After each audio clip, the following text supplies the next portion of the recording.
नमस्कार विद्यार्थी मित्रांनो, आज आपण या व्हिडिओमध्ये मुंबई उच्च न्यायालयाच्या क्लर्क एक्झामचा एक्सपेक्टेड कट ऑफ काय लागेल ते पाहणार आहोत। ही एक्झाम 26 एप्रिलला झालेली आहे आणि याची पहिली आन्सर कीसुद्धा आलेली आहे। सो एकंदरीत या परीक्षेचा बेंच वाईज म्हणजे मुंबई बेंच तसेच छत्रपती संभाजीनगर बेंच आणि नागपूर बेंचचा कट ऑफ काय लागेल हा एक्सपेक्टेड कट ऑफ आपण या व्हिडिओमध्ये पाहणार आहोत आणि याचं संपूर्ण विश्लेषण आपण इथं केलेलं आहे। त्याच्यामुळे तुम्ही हा व्हिडिओ शेवटपर्यंत व्यवस्थित बघून घ्या। ही जी परीक्षा आहे ती 26 एप्रिलला झालेली आहे आणि या परीक्षेची जी पहिली आन्सर की आहे ती 27 एप्रिलला माननीय उच्च न्यायालयाने त्यांच्या वेबसाईटवर जाहीर केलेली आहे। सो एकंदरीत ही आन्सर की तुम्ही बघितलेलीच असेल। सो ज्या विद्यार्थ्यांनी ही आन्सर की बघितलेली नाही त्यांनी त्यांचे आन्सर्स इथं चेक करून घ्या आणि त्यांचा स्कोर काय येत आहे ते तुम्ही इथं चेक करा। सो एकंदरीत ही जी सर्व आन्सर की आहे याचे स्क्रीनशॉट मी इथं दिलेले आहेत। तसेच हा एक्सपेक्टेड कट ऑफ ठरवण्यासाठी कोणते फॅक्टर्स मॅटर्स करतात ते आपण बघूया आणि हे फॅक्टर बघण्याआधी तुमच्यासाठी टेक्स्टबुक एक घेऊन आलेला आहे सुवर्णसंधी।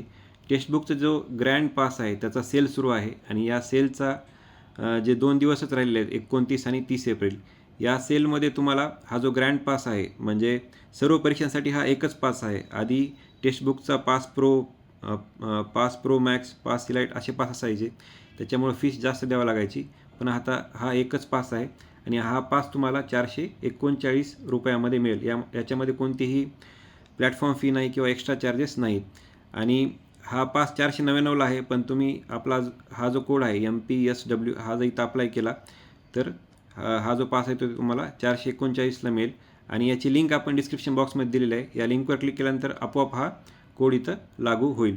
सर्व परीक्षांसाठी हा पास महत्त्वाचा आहे। UPSC असेल, MPSCची गट ब गट क परीक्षा असेल, SSC बँकिंग RRB परीक्षांसाठी याचे तुम्ही PIQ test series ranker test याच्यातून सॉल्व करू शकता। सो नक्कीच या संधीची फायदा घ्या।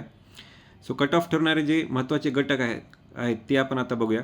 सर्वात महत्त्वाचा घटक म्हणजे पोस्ट। एकंदरीत 2026ची जी क्लर्कची एक्झाम आहे त्याच्यामध्ये पोस्ट या 25पेक्षा जास्त आहेत। जर आपण बघितलं तर मुंबई बेंच जो आहे तिथं 797 पोस्ट आहेत। नागपूर बेंचला ह्या ज्या पोस्ट आहेत त्या 159 आहेत आणि छत्रपती संभाजीनगर बेंचला या पोस्ट 323 आहेत। सो एकंदरीत आपण बघू शकता की मुंबई बेंचला इथं पोस्ट जास्त आहेत। जर आपण 2025चं ॲनालिसिस केलं तर 25मध्ये या पोस्ट फक्त 124 होत्या। आत्ताच्या ज्या पोस्ट आहेत त्या या मानाने खूप जास्त आहेत आणि लास्ट इयरचा जर आपण कट ऑफ बघितला तर तो 64 होता। सो हे लक्षात ठेवा 164 पोस्टसाठी हा कट ऑफ जो होता तो 64 होता। सो एकंदरीत सर्व कॅटेगरीसाठी हा एकच कट ऑफ लागतो, इथे वेगळ्या कॅटेगरीसाठी वेगळा कट ऑफ लागत नाही। सो 124 पोस्टसाठी हा 64 कट ऑफ होता। सो एकंदरीत आपण यावेळेसचा जो पेपर बघितला तर पेपर हा बऱ्यापैकी इझी होता।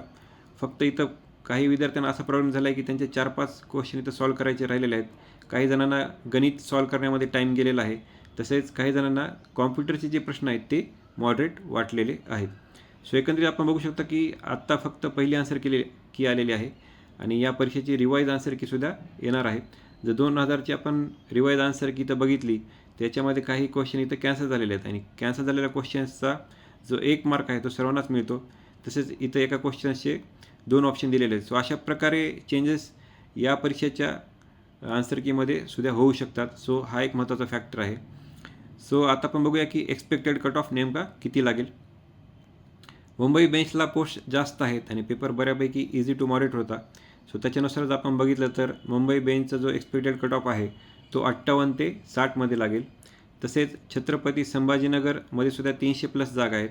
छत्रपती संभाजीनगर बेंचचा जो एक्सपेक्टेड कट ऑफ आहे तो 60 ते 62मध्ये असेल आणि नागपूर बेंचच्या जागा या कमी आहेत त्याच्यामुळे हा कट ऑफ 64 ते 65मध्ये राहील। सो एकंदरीत हा एक्सपेक्टेड कट ऑफ आहे।